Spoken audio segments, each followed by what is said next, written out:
Adaptive leadership is the practice of mobilizing people to help address really complex problems, so that whether those peoples are part of communities, whether they are parts of organizations or teams or institutions, they can really address what is a gap that exists between their current reality, whatever is their current reality, and their aspiration for where they want things to be.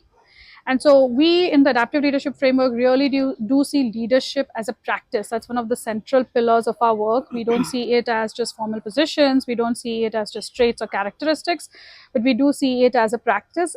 In adaptive leadership, one of the things we do is we talk about the work of leadership. What is it that you're exercising leadership in service of, and not about the person exercising leadership. So we don't think about leaders or qualities of leaders or styles of leaders. We think about the work of leadership. And we encourage and invite participants and learners to also reorient themselves to the work of leadership.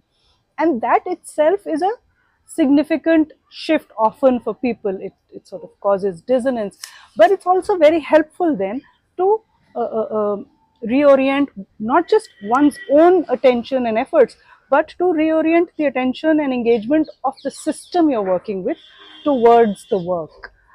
We talk about engaging with different perspectives, bringing in and thinking about more stakeholders.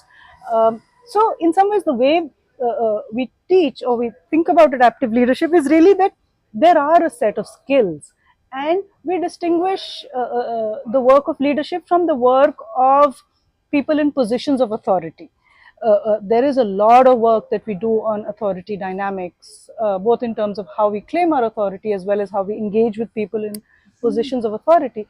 So, while positions of authority are helpful and they give you leverage in the work of leadership, they're not essential to the work of leadership. And that is often hard for people to understand in a culture like India's, where there is so much hierarchy. And so, in some ways, it's also very helpful once people begin to see that the idea that leadership can be exercised from any location in a system. You don't have to be the CEO to be exercising leadership. What does public policy in action mean to you? I mean, there is an academic and a research bone in both of us. So, public policy is meaningful to us in many different ways, but we also come from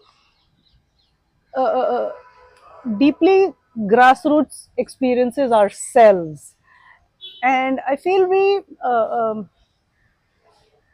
really see the value of what you are trying to do by bridging this gap and trying to bring both some amount of research rigor and understanding of public policy from a theoretical perspective, but then going and trying it out on the ground.